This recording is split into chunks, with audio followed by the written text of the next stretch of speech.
Hello, and welcome to Marketing 301, Principles of Marketing, Marketing Principles, for the summer of 2017. My name is Paul R. Murphy. I have been at John Carroll for 30 years. I'm the Paul Murphy in the business school because there's also a Paul Murphy who's a faculty member. He's in the history department and he's the director of the Catholic Studies program. So if you're trying to get a hold of me, make sure you get a hold of me, Dr. Murphy at jcu.edu, but that information will be conveyed in the syllabus.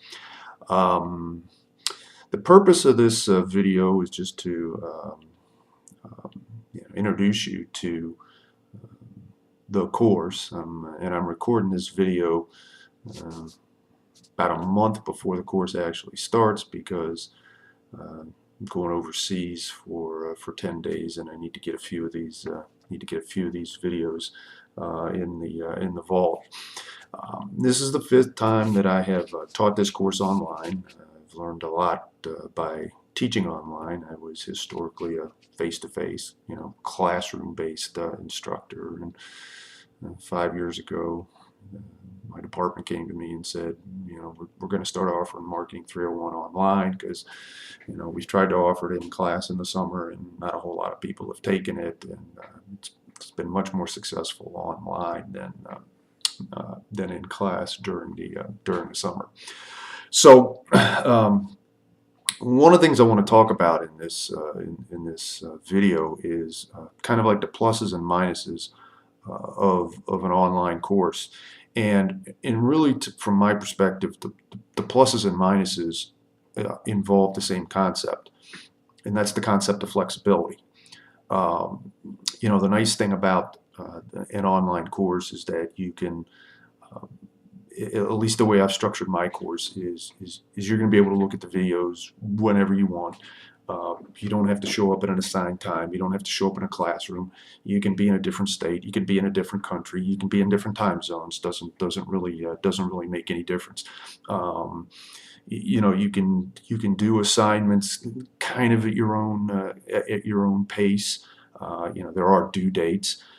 So there's a lot of flexibility that's associated with an online course, and that's a tremendous advantage. But conversely, the flexibility can create some pretty substantial disadvantages as well. And it's really important for you to carve out the time to be able to stay up with the material. The biggest issue that I have seen in online courses is, and the biggest reasons that students don't succeed is an online course requires a whole lot of self-discipline. First of all, this course is 7 weeks long, so we're basically taking a course that's taught over a 14 or 15 week semester, and we're putting it into 7 weeks. We're doing it in the summer. We're doing it when the weather tends to be nicer. You may have other things going on. And if you think time can slip away in a 14-week semester, you have no idea how quickly time can slip away in a 7-week semester. So really, again, the flexibility presents tremendous advantage, but it also presents a tremendous disadvantage as well. The way that I'm going to proceed with this course and what I've done the past 4 years is I've created a series of videos around the topics that will appear on the syllabus.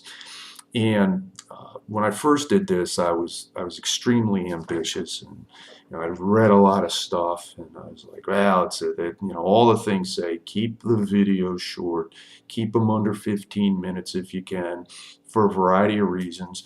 And I tried really hard and just was not able to keep the videos under 15 minutes.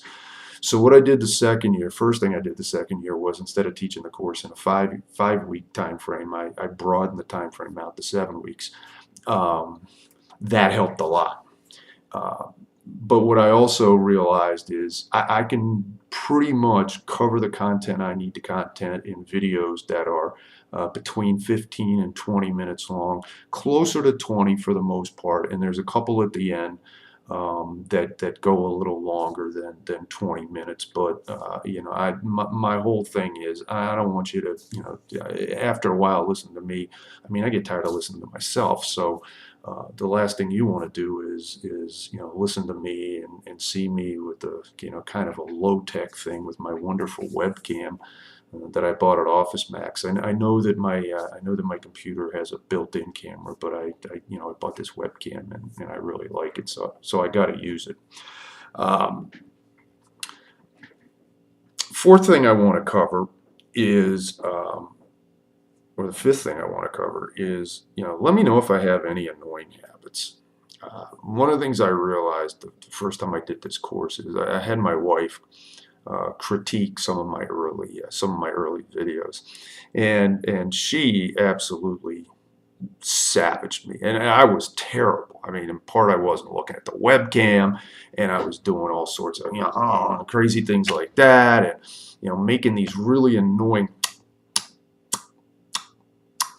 sounds. So if I have annoying habits, you know, send me an email, you know, send me something through Canvas, go on a discussion board and say, man, you got some really annoying habits, so that I can correct them and kind of not distract you from, you know, from learning, you know, from the videos, rather than focusing on some crazy, you know, behavior or yeah, behavior that just will annoy the hell out of you. Pardon my language.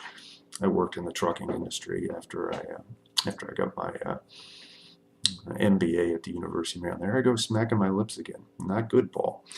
So what I want to conclude this overview with is the idea that if you have questions, please ask them. You can email me. You can, you know, go into discussion board, because what I will do in Canvas is I will set up a discussion thread if you have any questions that you know, you think the class might benefit from, or you just feel more comfortable, you know, asking a question in a Canvas discussion thread. And one of the things to keep in mind is I'm a firm believer in that there are no such things as a stupid question. And as I've told students for years and years and years, oftentimes the stupid question is the question that you don't ask, because it's in many cases, you know, somebody's sitting there with a question that they're hesitant to ask the question, and it turns out that there may be 2, 3, 4 other people in the class that has similar questions. So I really encourage you to ask any questions, and I will attempt to come up with a reasonable sounding answer to the questions that you asked. So my little clock on my webcam tells me that I've already hit like 8.5 or 8 3/4 minutes. So I'm going to stop now, and I'll see you down the road. Bye.